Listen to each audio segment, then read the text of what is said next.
हाँ करो। चिंता संतानहंतारो यत्पादाम्बुजरेणव स्वीयानान्तान् निजाचार्यान् प्रणमामि मुहुर्मुहुः यदनुग्रहतो जन्तु सर्वदुःखातिगो भवेत् तमहं सर्वदा वन्दे श्रीमद्वल्लभनन्दनम् अज्ञानतिमिरान्धस्य ज्ञानाञ्जनशलाकया चक्षुरुन्मीलितं येन तस्मै श्रीगुरवे नमः। नमामि हृदये शेषे लीलाक्षीरातिशायिनं लक्ष्मीसहस्रलीलाभिः सेव्यमानं कलानिधिं चतुर्भिश्च त्रिभिस्तथा षड्भिर्विराजते योऽसौ पंचधा हृदये मम। जे હું કરું પ્રસંગ। अरे हाँ हाँ आप करो। हाँ बेटा अन्वय पहले इनको प्रसंग कर लेने दो, पीछे करते हैं आगे। सद्दू पांडे जी નો પહેલો પ્રસંગ। સદ્દુ પાંડે જી એકવાર મહાપ્રભુજી પૃથ્વી પરિક્રમા પધાર્યા હતા, ત્યારે પછી એમને દેવદમનજીએ એમને આજ્ઞા કરી કે ગોવર્ધન ધારે એમને આજ્ઞા કરી મારું સ્વરૂપ પ્રકટ કરો। તો પછી વ્રજ પધાર્યા અને સદ્દુ પાંડેજી ના ઘરે બિરાજ્યા અને સદ્દુ પાંડેજી ને પૂછ્યું મહાપ્રભુજીને કે આપ કઈ આ લેશો? મહાપ્રભુજી કૃષ્ણદાસે કીધું કે આ પોતાના વૈષ્ણવનો જીએ છે, બીજા કોઈનો નથી લેતા। પછી એમને સદ્દુ પાંડેજીની એક પુત્રી હતી નરો, તો એ રોજ ગોવર્ધન ધર ને રોજ દૂધ પધરાવતી। તો પછી ગોવર્ધન ધર એમને કીધું કે આજે મોડી કેમ થઈ ગઈ? તો પછી એમને નરોએ કીધું મારા ઘરે કોઈ મહાપ્રભુ પધાર્યો છે। તો પછી ગોવર્ધન ધરે કીધું કે ના મારા પાસે આવ પછી દૂધ ધરાવ, કોઈ પણ આવી જાય। તો પછી એમના પાસે ગઈ, દૂધ ધરાવ્યો નરોએ ગોવર્ધન ધર ને। પછી આવતી હતી ને તો મહાપ્રભુજી એમને પૂછ્યું એમાં કઈ બચ્યું છે તો મને આપ। તો નરોએ આપ્યો। તો પછી સદ્દુ પાંડેજી ને મનમાં થયું કે આ એમને ગોવર્ધન ધર ઉપર બહુ આસક્તિ છે એમ થયો સદ્દુ પાંડેજીને। તો સદ્દુ પાંડેજીએ ને પૂછ્યું એમ મહાપ્રભુજીને કે આપ અહીંયા વ્રજ યાત્રા કરવા આવ્યા છો? યાત્રા કરવા આવ્યા છો? મહાપ્રભુજીએ કીધું કે ના હું જયારે પૃથ્વી પરિક્રમા કરવા જતો હતો ને ત્યારે ગોવર્ધન ધરે મને કીધું કે મારું સ્વરૂપ પ્રકટ કરો, તો એટલા માટે હું પ્રકટ કરીશ। અને પછી મહાપ્રભુજીને એમ કીધું સદ્દુ પાંડે મને અને મારા પરિવારને આપનો સેવક કરો। મહાપ્રભુજીએ એમને કીધું કે કાલે સવારે હું તમને સેવા કરીશ અને હું ગોવર્ધન નો સ્વરૂપ પ્રકટ કરીશ। પછી ઈ રાત્રે ગોવર્ધન ધર ઉપર બધાને કહી આવ્યા ગોવર્ધન ધર ઉપર આવી જાજો કાલે, ગોવર્ધન પર્વત ઉપર આવી જાજો કાલે। પછી તો એમને એમ કઈ આવ્યા કોઈ મારા ઘરે કોઈ મહાપ્રભુ પધાર્યો છે, એ ગોવર્ધન ધર નું સ્વરૂપ પ્રકટ કરશે એટલે તમે ગોવર્ધન પર્વત ઉપર આવી જાજો। પછી સવારે મહાપ્રભુજી એમના સદ્દુ પાંડે અને એમના પરિવારને બધાને એમના બે ભાઈ અને પરિવારને સેવક કર્યો। અને પછી સદ્દુ પાંડેજીએ મહાપ્રભુજીને પૂછ્યું કે હવે અમને શું કરવાનો? તો મહાપ્રભુજી કીધું કે હું તો સેવા નહીં કરી શકું। સદ્દુ પાંડેજીએ કીધું પછી મહાપ્રભુજી કીધું કે તમને ગોવર્ધનધર ઉપર એટલી આસક્તિ છે, દેવદમન ઉપર એટલી આસક્તિ છે, તો તમે ખાલી એ તમારાથી થાય તો એમની સેવા કરો. જે આમાંથી શીખ મળે છે કે આપણે આ ઠાકોરજી ઉપર એટલી આસક્તિ રાખશું તો ઠાકોરજી બી આપણાથી જતાવશે, સાનુભાવતા જતાવશે. આમાંથી બે શબ્દ કર્યા છે. પેલો શબ્દ છે દેવદમન. ઠાકોરજીએ કેટલાક દેવના દમન એટલે કૂચલવું, અને ઠાકોરજીએ દેવના દમન કર્યો છે, જેમ ઇન્દ્રદેવ નો કર્યો છે, બ્રહ્માદેવ નો કર્યો છે.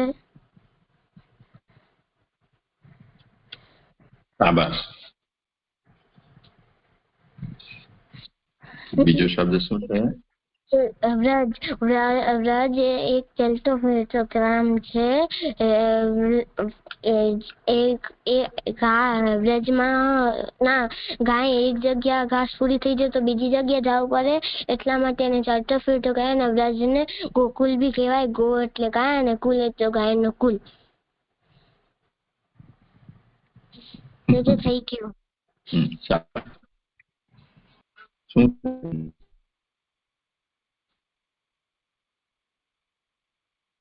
આજે રાશિષ છે? ના, આજે રાશિષ નથી આવ્યો. હા, કઈ વાંધો નહીં. ચલો અન્વય કરો આગે. જી मैं श्लोक करूं? આજે તો સાનવી પણ છે. હા, કરો. परम ब्रह्म तु कृष्णो हि सच्चिदानंदकं बृहत् द्विरूपं तद्विसर्वस्याद् एकं तस्माद् विलक्षणम्. पर ब्रह्म तो श्री कृष्ण ही है, सच्चित और अल्प आनंद वाले विशाल अक्षर ब्रह्म है, वो ही एक सर्व हुए हैं, दूसरो वासु विलक्षण है. भावार्थ: तैत्तरीय उपनिषद की आनंद ब्रह्म वाली में अक्षर ब्रह्म के आनंद की गणना करी है, किंतु वाक्य आगे कहो है कि पर ब्रह्म के आनंद में मनवाणी भी. अन्वय जी जी जी विवेचन हम नहीं लेते हैं, हम केवल शब्दार्थ ही लेते हैं, और जो रेफर करते हैं वो पाठावली में जो ऊपर कैप्शन है वो रेफर करते हैं. जी जी मैं पुष्टि विधानम से कर रहा हूँ. जी जी हाँ, वो तो मुझे पता है, पर जो पाठ की पुस्तक है उसकी पीडीएफ डाउनलोड कर लो, या पुस्तक घर में हो तो उसको रेफर करो, जिससे कि यूनिफॉर्मिटी रहे. सब लोग अपनी अपनी अलग अलग पुस्तक से करेंगे तो फिर वो यूनिफॉर्मिटी नहीं रहेगी. जी जी पुष्टि पाठावली. तो तीसरे श्लोक, हाँ, उसमें उस ऊपर जो कैप्शन दिए हैं, पुष्टि मार्गीय सेवा में सेव्य ब्रह्म के पर और अक्षर ऐसे दो रूपों के भेद, और अक्षर ब्रह्म के भी एक जगत रूप और दूसरा जगत से विलक्षण, ऐसे दो रूप, इनका निरूपण इस श्लोक में किया है. परम ब्रह्म तो कृष्णो ही सच्चिदानंदकं बृहत् द्विरूपम तद्धि सर्वम स्यात् एकम तस्माद् विलक्षणम्. अब इसमें जो भी तुमको समझ में आया हो वो बोलो, और जो नहीं समझ में आया हो पूछो. जी जी वो ऐसा बताया गया है कि वो तैत्तरीय उपनिषद की आनंद ब्रह्म वाली में अक्षर ब्रह्म की आनंद का एक्सप्लेनेशन किया गया है, लेकिन उसके आगे ये भी कहा गया है कि परब्रह्म के आनंद के मनवाणी तक हम परब्रह्म के आनंद के मनवाणी तक नहीं पहुंच सकते हैं, और श्री कृष्ण परब्रह्म है और परब्रह्म श्री कृष्ण है. और जी जी उसके बाद है हाँ, दो अक्षर ब्रह्म के दो रूप हैं, वो है एक सर्व जगत रूप और दूसरा है जो जगत से अलग है. हाँ जी जी इतना समझा। तो देखो, एक सिस्टम इसकी बनाओ, जो पहले विषय चला हो उस विषय को एक बार हम बोलें, रिवाइज करें, और उसको हम आगे आने वाले विषय के साथ जोड़ें भी सही, रेफरेंस टू कॉन्टेक्स्ट। तो इससे पहले जो 3 पंक्तियां आई, कृष्ण सेवा सदा कार्य से लेकर ब्रह्म बोधनम, उसको हमें थोड़ा एक्सप्लेन करना चाहिए। उसके बाद हम जो अभी विषय बोल रहे हैं उसके साथ उसका क्या कनेक्शन है वो हमें बताना चाहिए। वैसे भक्ति ने कल किया था, पर वो कल की बात कल हो गई, रात गई, बात गई। नई शुरुआत हम करें तो कोई भी सुनने वाला व्यक्ति जो पहली बार सुन रहा हो मानो, उसको भी विषय समझ में आना चाहिए, ये क्या विषय चल रहा है। हाँ चलो, मांडवी से किसी को कुछ कहना हो इस विषय पर, या सान्वी को बोलना हो तो।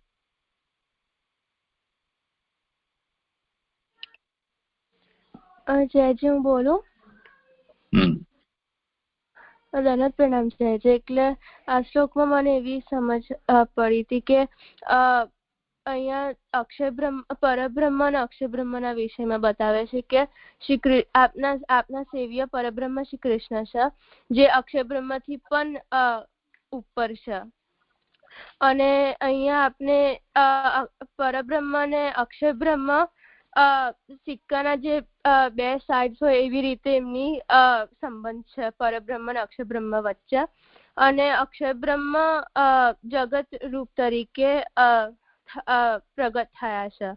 અને એ અક્ષય બ્રહ્મના બે સ્વરૂપ હોય છે કે એ સર્વ જગત રૂપ હોય છે અને એક વિલક્ષણ સ્વરૂપ પણ હોય છે। અને વિલક્ષણ સ્વરૂપ એ ભગવાનના ધામ તરીકે છે। એટલે અહીંયા આપને ધામ ધર્મી અને ધામધામીનું જે રિલેશનશીપ છે પરબ્રહ્મ અને અક્ષય બ્રહ્મ વચ્ચે એ આપણે સમજી શકીએ છીએ। એવું સમજીતી જાય છે। हाँ, पर अभी मैंने जो कहा वो अधूरा ही रहा ना, आगे का विषय तो कहा ही नहीं। कृष्ण सेवा सदा कार्य मानसी सा परामता, ये मैंने कल समझाया था कि कृष्ण सेवा है वो कर्तव्य है, वो किसके लिए आचार्य चरण आज्ञा करते हैं। उसमें आगे मानसी वो कृष्ण सेवा की फल दशा है, यानी हायर स्टेज है या स्टेट है। उसमें उस मानसिक का मतलब क्या, किसे मानसी कहते हैं वो समझाया। चेतस तत्प्रवणम सेवा, यानी चित्त का प्रभु में प्रवण हो जाना, ये मानसी का लक्षण है, कि उसकी डेफिनेशन है। अब किसी को ये प्रश्न हो कि ऐसा चित्त की प्रवणता कैसे हो सकती है, तो उसका साधन तनुवित्तजा सेवा है, यानी अपने तन से, अपने ही धन से घर में प्रभु को पधराकर उनकी सेवा करना। ऐसा करने से क्या होगा,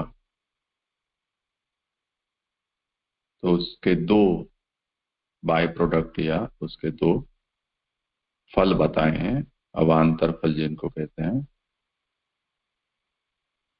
ततः संसार दुख से निवृत्ति और ब्रह्म बोधन। ऐसा तनुवित्त सेवा करते हुए जब तक सेवा करने वाले को मानसिक की अवस्था प्राप्त होगी, उस बीच में उसके संसार संबंधी सभी दुख दूर हो जाएंगे और उसे ब्रह्म बोध होगा। अब यहाँ संसार दुख किसे कहा जाता है और ब्रह्म बोध का क्या मतलब है वो नहीं समझाया गया है, उसे हमें अच्छी तरह समझना चाहिए। संसार दुख का दूर हो जाना 2 तरह से होता है, जैसे हमने सिद्धांत रहस्य में निवृत्ति दोषों की 2 तरह से समझी थी। एक तो दोषों का या पापों का नाश हो जाना, उसे भी निवृत्ति कहा जाता है। और दूसरी निवृत्ति का अर्थ ये होता है कि नाश न हो पर उनके कारण हमको कोई तकलीफ न हो, उसे भी निवृत्ति ही कहा जाता है। फॉर एग्जाम्पल, बरसात का बंद हो जाना, बरसात बरसती है उससे सब गीला हो जाता है, परेशानी हो जाती है। तो बरसात का बंद हो जाना ये एक निवृत्ति है। और दूसरा, बरसात भले ही बरसे पर हम रेन कोट पहन लें या हम छाता लगा लें तो बरसती बरसात में भी हमें कोई समस्या नहीं होगी। या हम किसी घर में घुस जाएं कि जहां बरसात का पानी हमारे को ऊपर हमको गीला न करे, कोई निवृत्ति है। इस तरह से संसार दुख की निवृत्ति का मतलब जिन कारणों से हमें दुख होता हो वो कारण ही खत्म हो जाए। प्रणाम जैसे दीदी, बरसात दीदी रुक जाए। आपનો અવાજ કટ થાય છે। बिल्कुल नहीं समझा तो दीदी આવે છે પર કટ કટ આવે છે અવાજ, કપાઈ કપાઈ।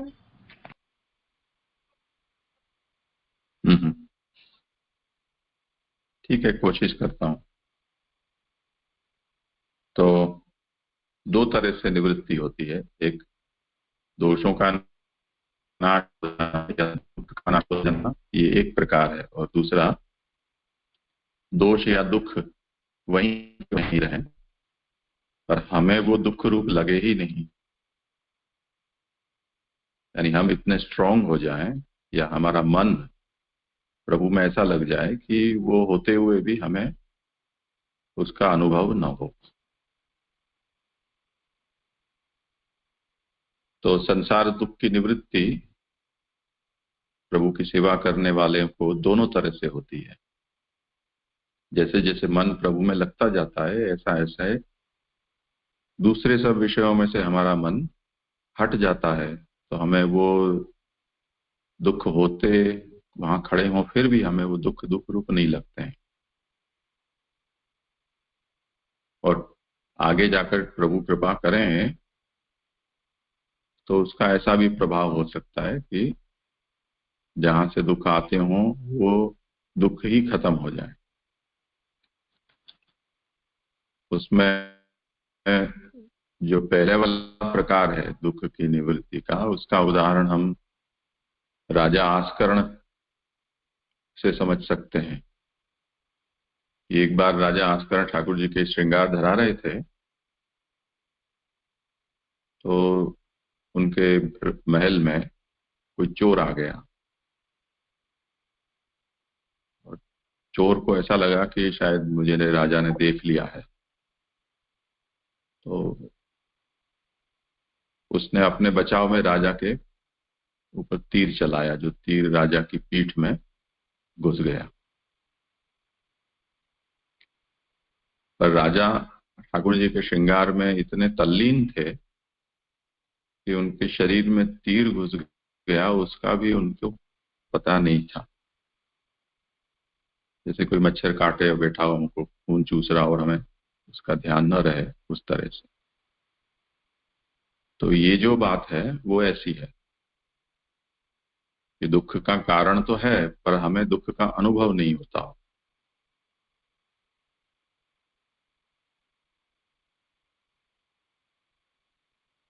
तो संसार दुख की निवृत्ति भगवान के भक्त को दोनों तरह से होती है। भगवान में मन लग जाने के कारण उनका मन और विषयों में से सुख दुख में से हट जाता है तो उनका अनुभव नहीं होता है, एक ये है। और दूसरा, ठाकुर जी जिसके ऊपर कृपा करते हैं और अधिक कृपा, तो उनके दुख का ही नाश कर देते हैं।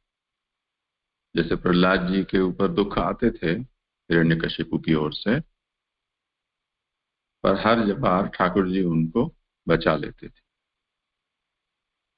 तो वहां दुख के कारण का भी नाश हो जाता है। इस तरह से संसार दुख दोनों तरह से भक्त के दूर होते हैं। ये एक प्रभाव है जो ठाकुर जी की सेवा करता है, उसमें प्रकट होता है। दूसरा प्रभाव ब्रह्मबोध। ब्रह्मबोध का मतलब है सब कुछ भगवान ही है, ब्रह्म ही है, ऐसा ज्ञान, ऐसी अनुभूति, इसे ब्रह्मबोध कहा जाता है। तो जैसे जैसे सेवा करने वाला, उसकी सेवा में ठाकुर जी में उसकी तत्परता होती जाती है, उनका मन ठाकुर जी में लगता जाता है, वैसे वैसे ये सब कुछ प्रभु की लीला है, ऐसा ज्ञान उसे होता जाता है।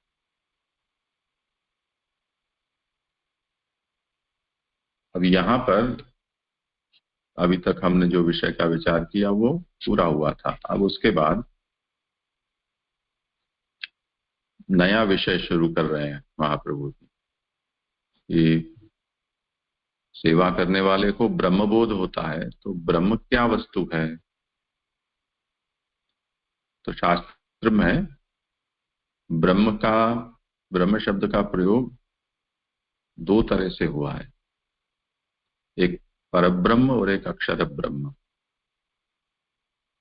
जैसे दुख की निवृत्ति का अर्थ हमने दोनों तरह से देखा कि एक तो दुख का ही नाश, दुख के कारणों का नाश, और दूसरा दुख आते हों पर हमें वो दुख रूप न लगे, तो दोनों ही निवृत्ति कहलाती है। इसी तरह ब्रह्म शब्द के भी दो अर्थ होते हैं, एक परब्रह्म और दूसरा अक्षर। अब जो परब्रह्म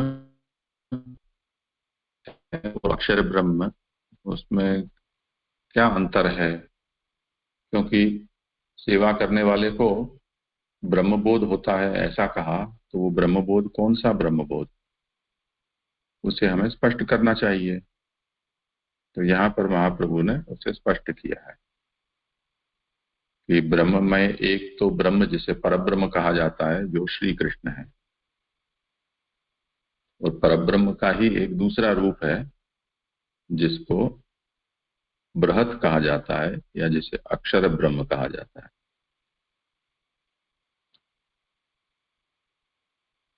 तो श्री कृष्ण परब्रह्म है, जो हमारे सेव्य हैं, जो हमारे आराध्य हैं, जो हमारे भगवान कहे जाते हैं, वो श्री कृष्ण है। अक्षर ब्रह्म नहीं, जिसका हमें वो ब्रह्मबोध में कहा गया है। ब्रह्मबोध दूसरी बला है। उसका उदाहरण हम ले सकते हैं कि आसमान में हम जो सूर्य देखते हैं, गोला जो सूर्य का, उसे ऐसा समझो कि वो परब्रह्म है, और सूर्य का प्रकाश जो सब जगह फैला हुआ है, जिससे हम सब प्रकाशित होते हैं, वो उसकी व्यापकता है, वो अक्षर ब्रह्म है। और हम जब जानते हैं उस विषय को पढ़ के, सूर्य हमारा ताप, उनमें से हम सब पैदा हुए हैं, तो हम सब भी किसी न किसी तरह से सूर्य के ही रूप हैं, उसी के अंश हैं, उसी से जीते हैं। और कोई समय आएगा कि जब हम उसी में लीन हो जाएंगे, यानी जब हम सूर्य में जो उसका एटॉमिक रिएक्टर है ऐसा समझो, वो जब शांत हो जाएगा, तब वहां ऐसा ग्रेविटेशनल पुल पैदा होगा कि जो जो कुछ भी सूर्य के ग्रेविटेशनल एरिया में है, वो सब उसमें खींचकर उसमें मिल जाएंगे। तो पृथ्वी से लेकर और जो भी ग्रह हैं, मार्स है, जुपिटर है, ये सब के सब सूर्य में मिल जाएंगे। तो ये जितना भी है सूर्यमंडल या सोलर सिस्टम जिसको हम कहते हैं, वो इस समय भी सूर्य में ही है, क्योंकि सूर्य की ग्रेविटेशनल पुल वहां तक फैला हुआ है, सूर्य का प्रकाश वहां तक पहुंचता है। इसी तरह परब्रह्म सूर्य के समान है, और उसकी व्यापकता या उसका ग्रेविटेशनल पुल या उसकी लाइट, उसकी हीट, वो सब ब्रह्म, अक्षर ब्रह्म है। जैसे कि सूर्य की प्रकाश, ये उसकी व्यापकता है। अब परब्रह्म कृष्ण है तो अक्षर ब्रह्म कैसा है, तो उसके लिए कहा वो सच्चिदानंद क है। यानी सूर्य के प्रकाश में जो इंटेंसिटी होती है वो सूर्य से कम होती है। सूर्य के जो किरण हमारी चमड़ी पर पड़ते हैं, उन किरणों की हीट वो खुद सूर्य में जितनी हीट, जितनी सेंटीग्रेड हो, उससे कम होती है।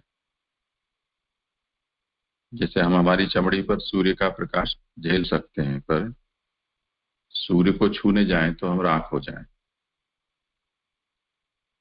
तो वो जो अंतर है सूर्य में और उसके प्रकाश में या उसके गुणों में, वो परब्रह्म कृष्ण और अक्षर ब्रह्म में भी है।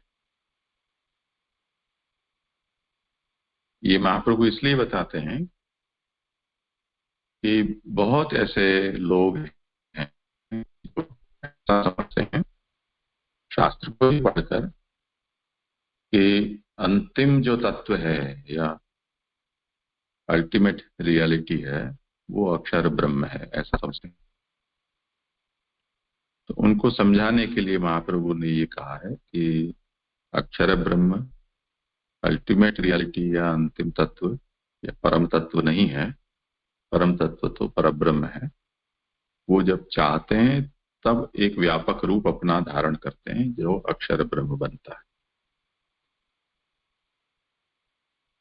इसलिए उसके भी दो रूप होते हैं अक्षर ब्रह्म के, जो द्विरूपम तद ही सर्वम स्याद एकम तस्माद विलक्षणम, इस शब्द से समझाया है।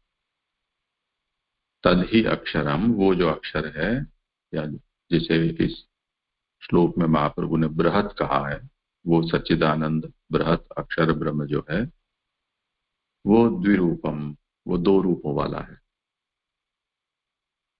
दो रूप कौन कौन से हैं उसके? एक तो सर्वम स्यात्, यानी ये जितने, जैसे मैंने सोलर सिस्टम का एग्जांपल दिया कि पृथ्वी से लेकर जितने भी प्लैनेट्स हैं या एस्टेरॉइड्स हैं, वो सब कुछ सूर्य में से पैदा हुए हैं। सूर्य ही वो सब कुछ बना है। ये जो कुछ भी है वो सब कुछ सूर्य है। इस सेंस में एक रूप उस अक्षर ब्रह्म का, वो अल्टीमेट प्राइम कॉज, ऐसा हम कह सकते हैं। अथवा तो सोलर सिस्टम का जो रॉ मटेरियल है, उसका उपादान, जिस मिट्टी से ये सोलर सिस्टम बना है वो मिट्टी, उसकी खान, ऐसे किसी भी उदाहरण से समझ लो। तो ये अक्षर ब्रह्म वो कारण है जहां से ये सब कुछ पैदा हुआ। ये उसका एक रूप है।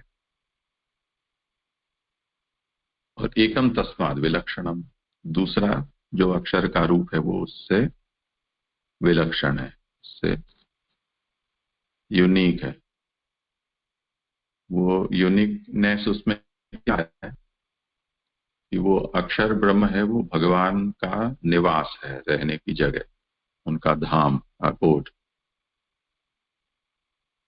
तो ये दोनों ही बातें हैं वहां।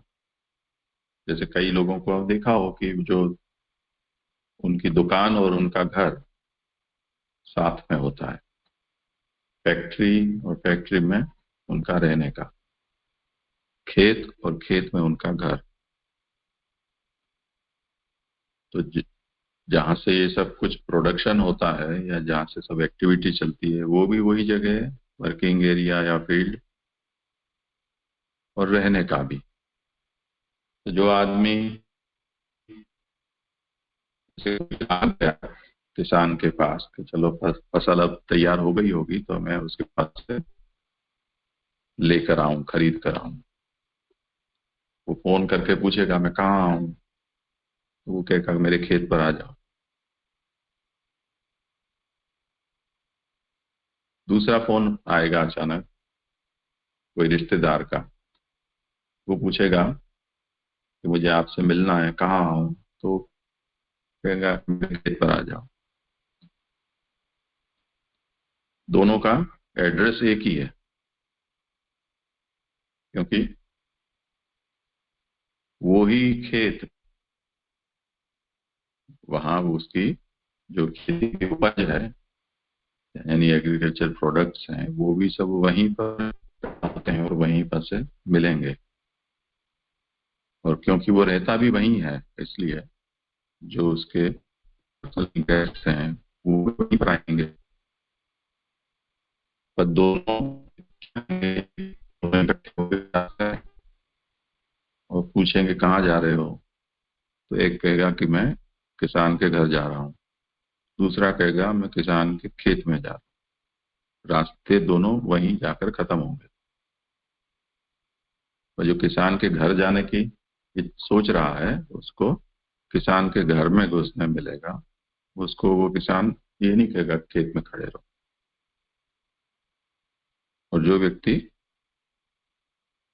किसान से कुछ माल लेने जाया है, कुछ घास लेने गया है, उसको वो घर में नहीं घुसाएगा, क्योंकि उसको घर में उसका पर्सनल गेस्ट नहीं है, वो उसका क्लाइंट है, कस्टमर है।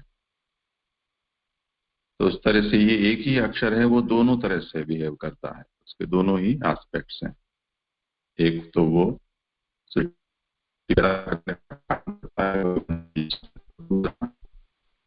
व्यवस्था भी कर देता है, वो भगवान का धाम बन जाता है, जिसको गोलोक या वैकुंठ ऐसा सब कहते हैं।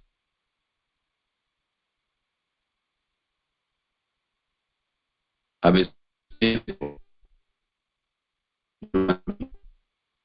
किसान के घर तक पहुंचा है, उसको किसान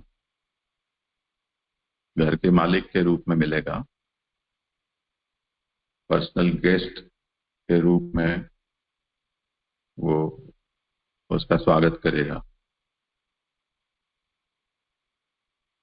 और जो व्यक्ति माल खरीदने आया है उसको केवल किसान का जो कस्टमर और प्रोपराइटर है या प्रोड्यूसर है, कल्टीवेटर है, उस रूप में उसको वो किसान मिलेगा। वो उसको पर्सनल ट्रीटमेंट नहीं देगा।